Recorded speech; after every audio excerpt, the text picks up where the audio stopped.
Do you believe in reincarnation? Not in theory, not in books, but truly in your heart.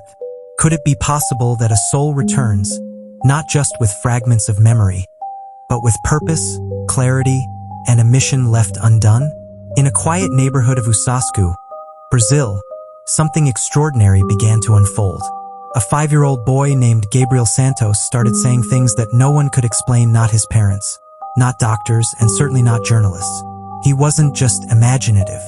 He claimed, without hesitation, to be someone else entirely. "I am Ayrton Senna," he said one morning at breakfast. His mother laughed at first. "You mean like the race car driver?" she asked. But Gabriel just nodded seriously. "Not like him," he said. "I am him." How could a child too young to read or write, too young to even tie his shoes properly, speak with the confidence of a man long gone? How do you explain a child who dreams in another lifetime? Gabriel began drawing race cars, not cartoonish sketches, but detailed renderings that left even adult fans speechless. He described tracks, car parts, racing strategies. One day, while watching a documentary about Formula One, he pointed at the screen and said, "That's not how it happened. I was there." His parents, Mariana and Joao, didn't know what to make of it. "Maybe he saw it online," said Joao. But how could a child with restricted screen time, barely allowed to use a tablet, know about Ayrton Senna's private life, about things never aired on TV? And more importantly, how could he describe moments that were never made public at all? What would you do if your child began speaking about another life with such conviction it gave you chills? It started with small comments, like knowing what Ayrton Senna's dog's name was, or which curve in Monaco he feared the most. But soon, the memories came in waves. Gabriel would wake up crying, whispering in the dark, "I didn't want to crash. I wasn't ready to go." His mother, shaken but protective, began recording everything. She contacted a local journalist named Marcos Evangelista, known for his skepticism and credibility. When Marcos came to their house, he didn't expect much. He'd interviewed champions, presidents, and frauds. He was ready to expose a hoax. But instead, he found something else, something he couldn't explain. Can memory live longer than a lifetime? Marcos sat in the living room of the Santos family, watching the boy play with a toy race car. "Gabriel," he asked, "do you know who I am?" The boy looked up, tilted his head, and said, "You're the one who always asked the good questions. Ayrton liked you." Marcos froze. That wasn't public information.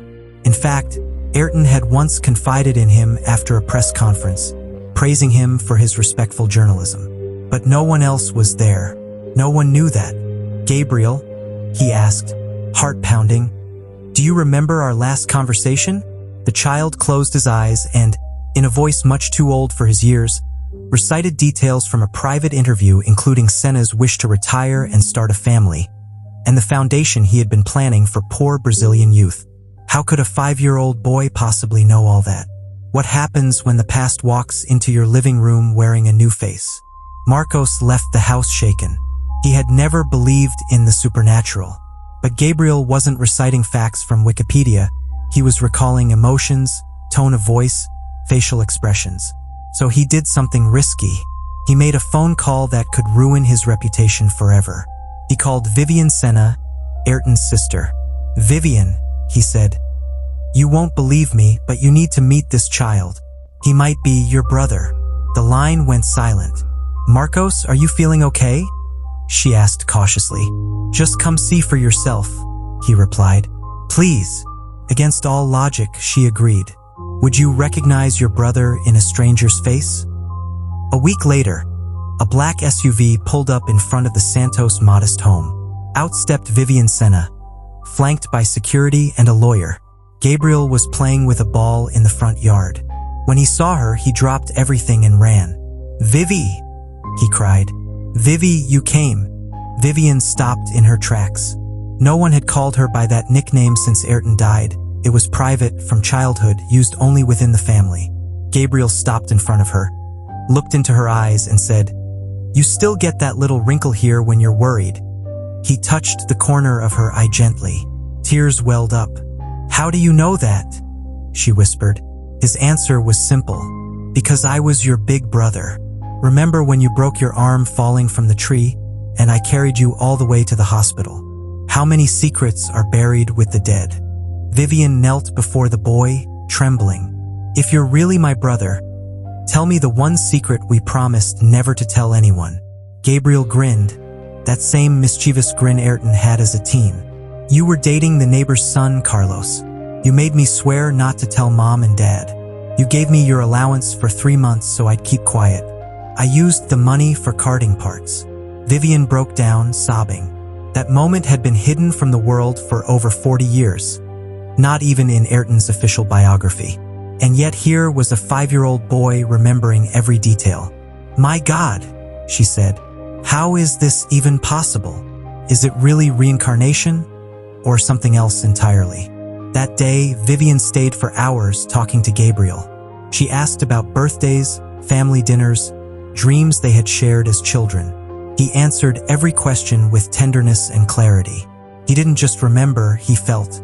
I missed you, he said. Even when I didn't know who I was yet, I still missed you. Before leaving, Vivian held his tiny hands in hers. I don't know how I'll explain this to anyone, she said, but I know there's truth here. Somehow this is real. Gabriel didn't try to convince her. He only said, you don't have to explain. Maybe it's enough to just feel it. What if your second chance came in a body too small to carry the weight? 2 months later, Gabriel visited the legendary Interlagos racetrack during a tribute event marking 30 years since Senna's death. He had never been there before, at least not in this life. But when he saw the track, he whispered, "It's even more beautiful than I remembered." He walked with quiet reverence toward the pit lane. Former F1 driver Carlos Human, a close friend of Senna's, was present. Marcos introduced them. Carlos laughed at first, skeptical. "So, you're the new Ayrton, huh?" But when Gabriel answered his secret question, a Spanish-Portuguese phrase only the two of them had exchanged before every race, Carlos turned pale. "No one could have known that," he muttered. "How do you react when the impossible stares you in the face?" Gabriel then asked if he could see the Williams FW16, the same car Senna drove the day he died. As he approached it, he began pointing out technical details. Changes in the setup, suspension issues, pedal alignment, all accurate, all verifiable. The team's veteran mechanic, who had worked with Senna himself, confirmed every word. "The brake pedal's 2 centimeters higher," Gabriel said calmly. "I didn't leave it like that." The mechanic checked. He was right. Everyone around stood frozen. Then Gabriel climbed into the cockpit, adjusted the mirrors without looking, gripped the steering wheel with the same left-handed tilt Senna was known for, and closed his eyes. What he said next gave everyone goosebumps. "Let me tell you how to take a perfect lap around Interlagos." What if a 5-year-old could describe a Formula 1 lap with the precision of a world champion? Inside the silent garage at Interlagos, Gabriel sat in the cockpit of the Williams FW16, eyes closed, hands steady on the steering wheel, as if he had never left. "Brake when you see the shadow from the grandstand," he whispered. "That's the first turn. Don't rush the S2 Senna. Let the car come to you. Smooth in, fast out." The adults around him, engineers, journalists, former racers, listened in stunned silence. He continued, naming corners, grip zones, downshift points. "At the Cava do Café, use every inch of the track. Trust me, it gives you 2 extra kilometers per hour on the straight." Who had taught him this? Not his parents. Not a game. Not a coach. These were not just instructions. These were instincts, lived experiences. Could muscle memory survive death? How do you explain knowledge that should be impossible? One of the engineers, visibly shaken, asked Gabriel how he knew about the suspension setup. "The active suspension was banned," the boy replied. "We had to stiffen the car to compensate, but it made it harder to handle in fast corners. That's why I didn't like this car. It fought me." That was not public knowledge. Only the original technical crew knew about the workaround that had made the FW16 unstable, a flaw many believe contributed to Senna's crash. "He's talking like a veteran driver," one mechanic muttered. "But he's 5. Gabriel climbed down from the car and looked up at the crowd. "I didn't come back to race again," he said softly. "I came back to finish what I started. What kind of mission survives beyond death?" Back home in Usasku that night, Gabriel sat on the porch with his mother, Mariana. The stars blinked gently above. "Are you okay, my love?" she asked. He nodded slowly. "Just tired," he said. "It's hard being two people at once." Mariana looked at her son. Or was it her son and someone else? Living side by side in one small body? "Do you feel like you're cheating on me with your other mom?" she asked gently. Gabriel looked up at her, eyes filled with innocent wisdom. "Sometimes, and sometimes I feel like I'm cheating on her. By being happy here. How do you comfort a soul split in two?" Mariana wrapped her arms around him. "No matter who you were," she whispered, "you are my child now, and that's all that matters. Can love stretch across lifetimes?" The days passed, and the story of Gabriel Santos spread like wildfire. News outlets debated. Psychologists speculated. Scientists dismissed. But those who had met Gabriel, who had heard him speak, watched him move, witnessed the impossible in his presence, couldn't explain what they felt. Was he really Ayrton Senna reborn? Or was something deeper at play, something that couldn't be measured in labs or explained by logic? Meanwhile, Gabriel remained the same. A 5-year-old who helped his mom in the kitchen, chased butterflies in the backyard, and, sometimes, when no one was looking, closed his eyes and whispered race strategies to the wind. "Why are you talking to the air, Gabriel?" his cousin once asked. "Because someone's always listening," he replied. "What would you do if your child became a global mystery?" For the Santos family, life was no longer normal. Strangers came to the house. Reporters knocked daily.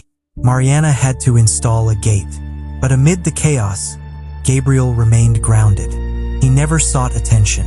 He never asked for cameras. He never tried to prove himself. In fact, he avoided talking about Ayrton unless someone truly needed to know. "It's not about fame," he said once. "It's about finishing what I didn't get to finish, but what was left undone.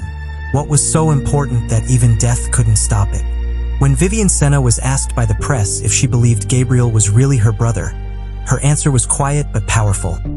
"All I know is that he remembers things only Ayrton could. Can a child carry the legacy of a legend?" The Brazilian public was torn. Half the country believed. The other half demanded proof. But what proof could they accept? DNA wouldn't help. Ayrton had no children. No spiritual test could convince a skeptic. And yet, there was Gabriel continuing to speak, act, and feel like someone far older, someone who had already lived and died. During one TV interview, the host tried to catch him off guard.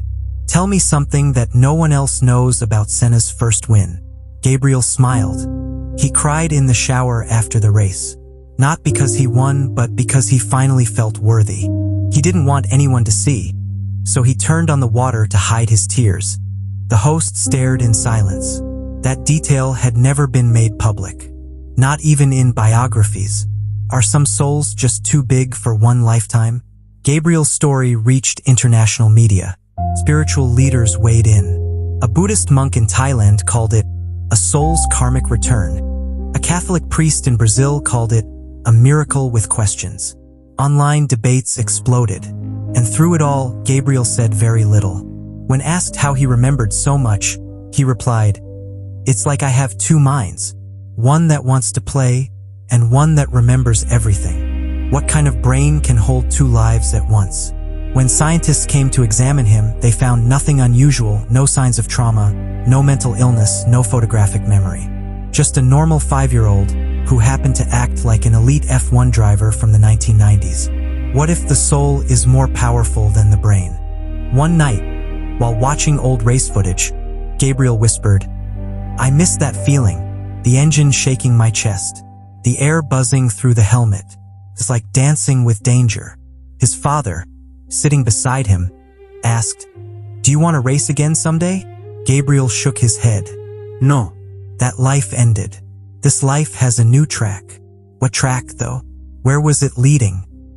The boy spoke more and more about charity, about helping poor kids, about building schools, the exact dream Ayrton had spoken about just before his death. "This time, I won't let it be unfinished," Gabriel said. "This time, I'll build it myself." How does a 5-year-old talk like a man with a mission? Every week, Gabriel insisted on writing letters, or rather, dictating them to his mom. Letters to politicians, to business people, to schools. "We need more opportunities for children," he said. "Not just food, purpose." One businessman, skeptical but curious, visited Gabriel in person. After an hour-long conversation with the child, he left with tears in his eyes. "He speaks like Senna used to," he told reporters. "The same fire, the same compassion, even the same stare. How could that be? Could personality survive death? Could values, dreams, passions continue on in a new vessel? What if you're not supposed to understand? Just believe." As Gabriel's story grew, one thing became clear. Whether you thought he was Ayrton Senna reborn or just an extraordinary child, something about him touched people deeply. He awakened memories. He reminded fans of greatness. He brought back hope. But for Gabriel, it wasn't about being a legend. It was about being heard. "You don't have to believe me," he told one reporter. "Just believe in what I came to do, because the world still needs help, and love, and courage, the same way I needed it when I was him. Can destiny wait patiently for a second chance?" 2 months after the Interlagos visit, something unexpected happened. A representative from the Instituto Ayrton Senna reached out to Mariana. They wanted to fund a new community program in Usascu, educational initiatives based on the values Ayrton had championed during his life. They didn't mention Gabriel directly, but everyone knew. The proposal included funding for a new community center, scholarships for local children, and mentorship programs in engineering and sports. When asked if Gabriel wanted to be involved, he didn't hesitate. "I was waiting for this," he said. "We were supposed to start this before I died. Now we can finally do it." As plans moved forward, Gabriel began to draw sketches, designs for the building layout, logos, even ideas for after-school racing simulators to inspire young minds. Where did he learn to do this? Who had taught him architectural principles or educational models? No one. "I just remember," he said. "Is it possible for a child to pick up the pieces of a dream that died with another man and carry it forward like it was his own? What happens when the past becomes part of the present?" News of Gabriel's involvement spread through racing circles, and invitations began to arrive from all over the world. Racing museums wanted to meet him. Formula One figures sent letters of curiosity and support. Some scoffed quietly, others watched in silent awe. A documentary crew from the UK requested permission to film him for a feature on unexplained phenomena. When they arrived in Brazil and spent a week with Gabriel, their skepticism slowly eroded. "He's not performing," the director said. "He's not trying to impress anyone. He's simply existing as if he's been here before." During one scene, they captured Gabriel watching footage of Ayrton's last race. As the crash unfolded, he didn't cry. He didn't look away. He simply whispered, "That's when everything went dark. Then, nothing. Until I woke up here." The room fell silent. Is it possible to witness your own death and speak of it like waking from a dream? How much weight can a small soul carry? Despite the growing media attention, Mariana kept her son grounded. No luxury cars, no special treatment, no elite schools. "You're still my little Gabriel," she'd say. And he was. He still got grass stains on his pants, lost pencils, spilled juice, and laughed at cartoons. But sometimes the weight of 2 lives pressed too heavily on his small shoulders. One night, Mariana found him crying in his room. "What's wrong?" she asked. "I don't know who I'm supposed to be," he said through tears. "I want to play, but I also want to fix things. I miss driving, but I also like drawing. Am I Ayrton or Gabriel?" Mariana sat beside him, holding him tightly. "You are both, and maybe that's the gift, not the curse. Can a child find peace when he carries a soul shaped by both joy and tragedy? What if healing the past means embracing the present?" Gabriel began visiting hospitals, especially pediatric wings, where children battled illnesses and fear. He would sit with them, play games, draw silly faces, and sometimes just hold their hand in silence. One day, a nurse asked why he came so often. "Because I used to be famous," he said, "but I didn't always use my voice for the right things. This time, I want to speak for the ones who can't." His compassion was quiet but powerful. Parents cried after he left the room, unsure why his presence had moved them so deeply. Nurses said it felt like hope entered when he walked in. One doctor confided to Mariana, "I've been doing this for 20 years. I've never met a child who looks you in the eye the way he does. Like he sees you, all of you. Could a soul reborn return not to relive glory, but to restore humanity? When does a story stop being a coincidence?" A former F1 mechanic from the 90s flew in from Europe to meet Gabriel. He had never spoken publicly about his time with Ayrton, not even in books or interviews. When introduced, Gabriel's face lit up. "Franz, you still smell like grease and cigarettes." The man froze. That nickname, that joke, only Ayrton used to say it, teasing him in the paddock. Shaken, the man took out an old photo from his wallet, a private moment no one else knew of. Senna and Franz fixing a steering issue late at night before a race. Gabriel looked at it and said, "That's when we argued about the torque wrench. You said I over-tightened. I told you I could feel it better than the gauge." It was true. Franz sat down, tears welling in his eyes. "I never told a soul about that night. How many private memories must be proven before doubt turns to wonder? Can truth exist outside of science?" Gabriel was invited to a university panel on consciousness and memory. He sat alongside professors and neurologists, a small boy in a too-big chair, legs dangling off the edge. When asked about reincarnation, he didn't give a spiritual sermon. "I don't know how it works," he said. "Maybe it's not about coming back. Maybe it's about not being finished." The audience, expecting vague mysticism, instead heard clarity. People think the soul is a ghost, but maybe it's like a fire. If it doesn't complete what it started, the spark goes looking for new wood to burn. Professor leaned forward. "But how do you explain the accuracy of your memories?" Gabriel smiled. "Maybe some memories don't belong to the brain. Maybe they belong to the heart. Could that be true? That identity is not just neurons, but love, regret, longing, and purpose? How many lives does it take to learn who we really are?" As the months passed, Gabriel continued to grow in height, in spirit, in inner strength. But something else was happening. His Ayrton memories began to fade, not completely, but slowly, like a fog lifting from a distant mountain. "I don't remember every lap now," he said once. "Some things are becoming softer." Mariana feared what that meant. "Are you losing him?" she asked. Gabriel took her hand. "No, he's just giving me space, so I can become myself." Was it the end of the miracle or simply the next chapter? Does the past have to loosen its grip so the future can take root? Is identity something we choose or something we discover? Gabriel started telling people not just who he had been, but who he wanted to be. He said he wanted to design safe racetracks where young kids could learn without risking their lives. He wanted to teach courage, not just speed. He wanted to build classrooms next to karting arenas. "Let's race for dreams," he said, "not just trophies." What kind of 5-year-old talks like that? Who maps out plans not for a career, but for a legacy? And why did people, engineers, journalists, athletes, follow his ideas as if they had come from a seasoned leader? Because perhaps they had, and perhaps deep down we all knew it. What if reincarnation isn't about coming back, but coming forward?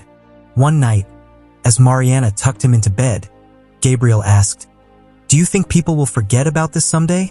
She thought about the cameras, the books being written, the constant flood of messages. "I don't think the world can forget something like this." Gabriel looked up at her. "They might. People forget things that scare them." Mariana asked, "Does it scare you?" Gabriel shook his head. "Not anymore. I think I came back to teach people not to be afraid. Not of dying. Not of coming back. not of remembering who they really are. What kind of wisdom lives in a child like that? How do you tell the world a miracle happened and expect to be believed? The story of Gabriel Santos continues to ripple outward. Scientists still search for explanations. Believers find comfort in his words. Skeptics raise more questions than answers. But the boy himself, he is living fully, presently, kindly. Whether he is Ayrton Senna reborn or simply a vessel for something greater, Gabriel has done what few ever managed to do in one lifetime, let alone two. Remind us of our shared humanity, inspire us to be better, and gently whisper that greatness, once awakened, never truly disappears. It simply finds another way to return. Could that be the real miracle? What if the greatest mysteries hide in plain sight? As Gabriel's story continued to circulate around the globe, it was no longer treated as a local curiosity. Universities published papers. Documentaries aired in multiple languages. Religious groups debated the implications. Still, while the world argued, Gabriel remained focused on his quiet mission: to live well, to give back, to love deeply. Yet, with every passing month, a strange calm began to settle over him. It was as if the intensity of Ayrton's spirit had finally begun to rest within him instead of clashing with his childlike self. Was this balance, or the final merging of two lives into one? One morning, while watching old races with his school friends, Gabriel turned and said, "I remember when I used to think I had to win to be someone, but now I think I just had to be someone worth remembering." Is that the ultimate lesson, that greatness isn't about the spotlight, but about how we use it? Can a child hold the memory of tragedy and still choose joy? On the anniversary of Ayrton's death, the city of Sao Paulo held a public tribute. Statues were cleaned, banners hung, and flowers left at the memorials. Gabriel was invited to speak, a decision that divided many. Should a child speak in the name of a legend? Should the past be left alone? But when Gabriel took the stage in front of thousands, silence swept the crowd. He stood, small but steady, and said, "I remember that day. I remember the silence after the crash. But what I choose to remember more is everything that came before. The laughs, the learning, the love. You don't honor someone by mourning their end. You honor them by living their beginning." The crowd, many of whom had watched Ayrton race with beating hearts decades before, erupted into tears. Do we remember people for how they left, or for how they made us feel while they were here? Is memory more than a record? Is it a responsibility? As time passed, Gabriel began keeping a journal. In it, he wrote memories of his current life, but also fragments of the one before. "I don't want to forget again," he explained, "because if I do, who will finish the work?" Page by page, he recorded things only Ayrton would know: tiny adjustments to cars during rainy qualifiers, secrets he shared with race engineers, even personal reflections about his fears before certain Grand Prix races. Mariana sometimes read the pages at night, her hands trembling, overwhelmed by a love that stretched across dimensions. But in those entries, something deeper emerged. Not just a retelling of events, but a passing of the torch. Could it be that memory isn't something we hold, but something we give away, so others can carry the flame forward? What makes a life complete? For Gabriel, racing had always been more than speed. It was rhythm, emotion, connection, a conversation between machine and soul. But now his ambitions had shifted. He no longer dreamed of returning to the track as a competitor. Instead, he wanted to teach others. "Not everyone can be a champion," he said once during a school interview, "but everyone can feel like one if someone believes in them." He began organizing mini-karting sessions for local kids who'd never seen a racetrack. He taught them how to focus, how to respect the rules, and how to enjoy the process. No pressure, no trophies, just experience. One of the kids, a shy boy named Leo, hugged Gabriel after his first lap. "I never thought I'd be good at anything," he said. Gabriel smiled. "You just needed a place to start. Isn't that all any of us need? A starting line and someone who believes we can reach the finish. Can a miracle be shared, or does it belong to the one who lives it?" As Gabriel's fame grew, offers came pouring in: TV appearances, brand deals, sponsorships. But every time, he turned to Mariana and asked, "Will this change us?" If the answer was yes, he politely declined. "I already had fame once," he told a journalist. "This time I want peace." And yet, the story itself was unstoppable. People felt changed just by hearing it. Emails flooded in from across the world. Mothers grieving lost sons, athletes recovering from accidents, children who said they dreamt of Gabriel and woke up believing in something new. One woman from Japan wrote, "After my father died, I stopped believing in anything. But your story made me think, maybe he's still here, just not where I can see." Gabriel read the letter silently and said, "Tell her she's right. Is it possible that some lives are meant not to impress, but to heal? How do you say goodbye to a version of yourself?" One autumn evening, as leaves danced in the wind outside their small Osasco home, Gabriel asked Mariana to sit with him on the porch. He looked up at the stars for a long time before speaking. "I think Ayrton is ready to rest now." Mariana's heart skipped. "What does that mean?" she asked, fearing the answer. Gabriel took a deep breath. "It means the fire is still here, but the voice is quieter. I'm still me, but now more Gabriel than Ayrton." There was no sadness in his tone, only calm. "It means I've learned what I came back to learn." Mariana didn't cry. She only held his hand. "Isn't that what we all hope for? That our lives, however brief or strange, will lead us to wholeness? What happens to a miracle once it finishes its work?" Months passed. Gabriel still lived with the same heart, the same wisdom, but he laughed more now, played more. The lines between past and present blurred, not in confusion, but in harmony. He spoke less about racing, more about art, stories, and designing places where people felt safe. His dreams were no longer haunted by the roar of engines, but filled with laughter, color, and music. "I think I've taken the best parts with me," he said one day, "and that's enough." And so the world slowly stopped asking questions, not because they stopped believing, but because they no longer needed to. Isn't that the greatest piece of all?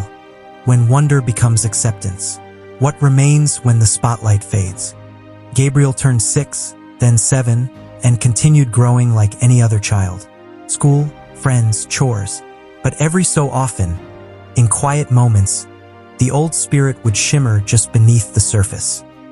Like when he solved complex puzzles without trying, or when he instinctively comforted someone with the perfect words.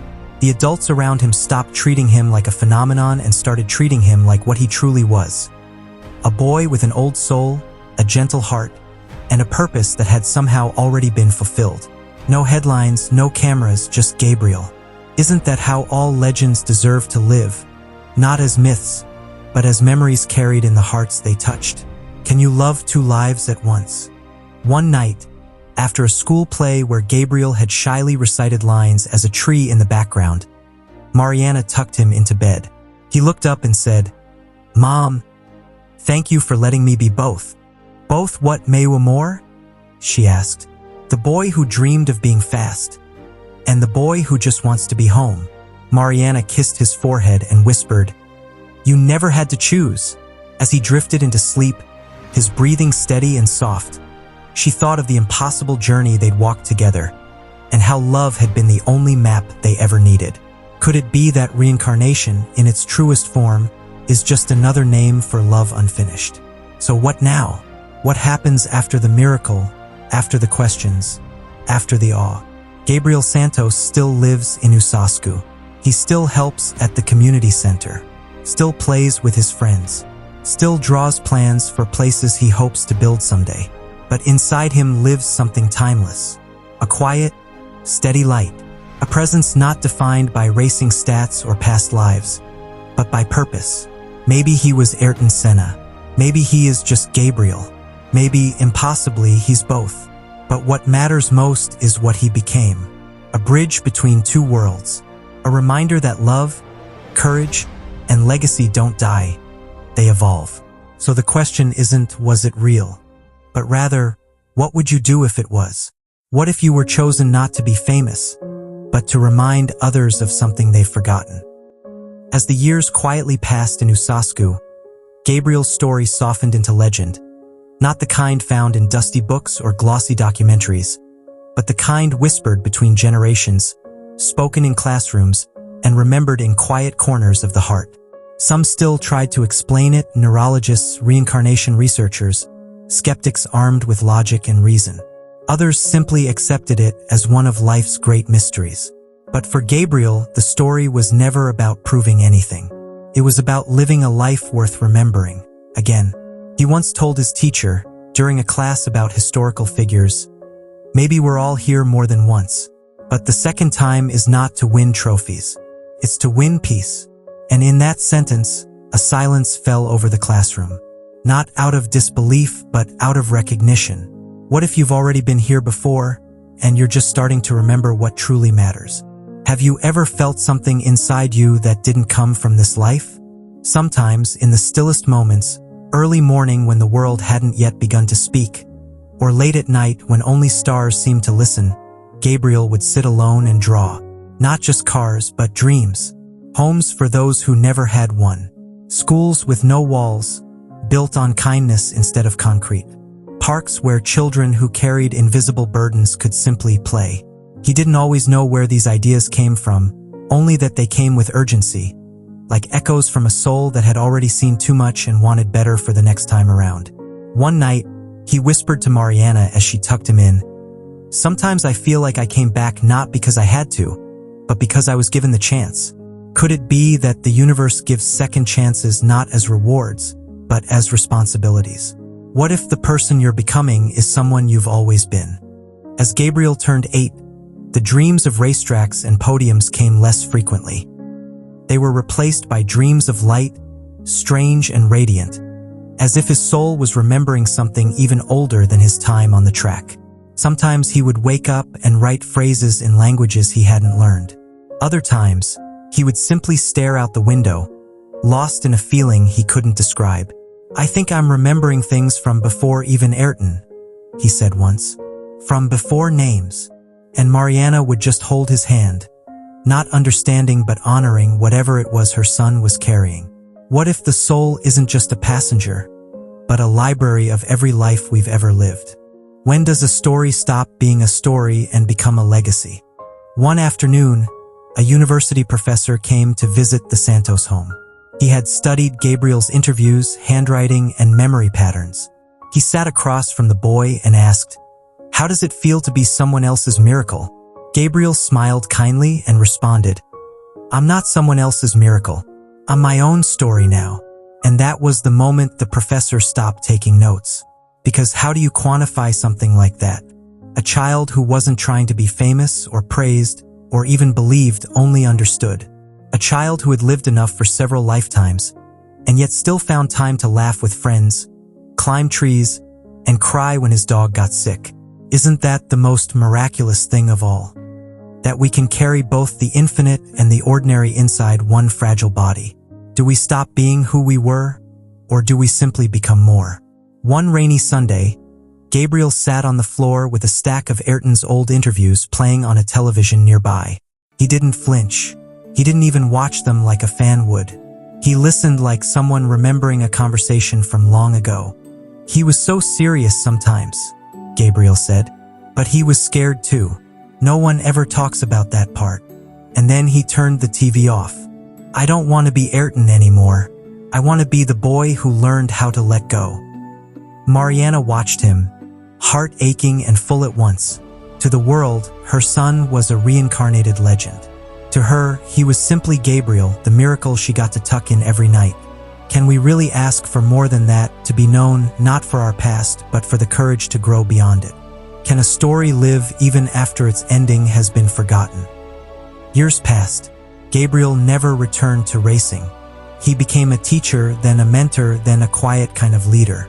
He never told new friends about Ayrton. He never needed to. They felt it, not in his words, but in his presence. The calm, the fire, the quiet certainty.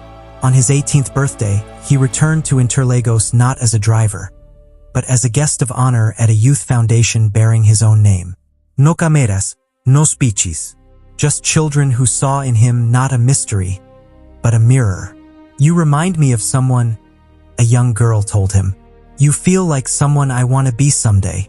Gabriel knelt and said, "Then you already are." Maybe stories like his aren't meant to be told once and stored away. Maybe they're meant to ripple outward, carried in the hearts of those who never met the legend, but became better people because of his echo. How do you explain a soul that never really left? In the quiet of a museum dedicated to Ayrton Senna, a letter hangs in a frame. It's unsigned, written in a child's handwriting, yet with the wisdom of someone who had seen the world from both ends. It reads, "I remember the speed, I remember the cheers, but I also remember the silence after the crash, the prayers no one heard, and the loneliness of a legend who only wanted to go home. Thank you for giving me another chance. This time I'll live slower. This time I'll stay." No one knows who left the letter. Some say it was Gabriel. Others say it was a myth created by curators. But those who've read it, truly read it, feel something stir deep within them. Could it be that the soul always leaves breadcrumbs, hoping we'll find our way back to who we were always meant to be? Why do some stories follow us even after we close the book? Because they were never just stories. They were truths waiting to be remembered. Gabriel's tale became less about proving reincarnation and more about proving what love can do. Love that stretches across lifetimes. Love that recognizes a soul before a face. Love that doesn't need to understand everything to believe in something. His story wasn't about bringing back Ayrton Senna. It was about reminding the world what he stood for. Integrity, passion, humility, and purpose. And perhaps that's the secret. We're not here to solve every mystery. We're here to live them, to feel them, to let them change us. Have you let a story change you lately? So where is Gabriel Santos now? He could be walking down a quiet street in Sao Paulo. He could be designing community spaces, or writing stories about children who remember things they shouldn't. He might be laughing with friends, cooking with Mariana, or simply sitting in silence watching the wind pass through the trees. But wherever he is, one thing is certain: the world is different because he existed. Because he dared to say, "I was someone once, I still am, and I will be again." And maybe, just maybe, he's not the only one. Maybe there are others like him, quietly carrying the weight of former lives inside young bodies, waiting for someone to believe them. If one miracle is possible, why not another? So let us ask one final question. What would you do if a child looked into your eyes and said, "I've lived before, and I remember everything"? Would you laugh? Would you run? Or would you listen? Not with your ears, but with your soul. Because that's where the truth lives. Not in tests, not in interviews, not in evidence, but in the invisible space between love and memory. Between what we know and what we feel. Gabriel Santos may have been Ayrton Senna. Or maybe he was just a boy whose heart burned with a fire old as the stars. But what matters more than who he was is what he reminded us to be: brave, kind, open, and willing to believe that sometimes, just sometimes, life gives us a second lap, not to rewrite the past, but to drive it home one final time.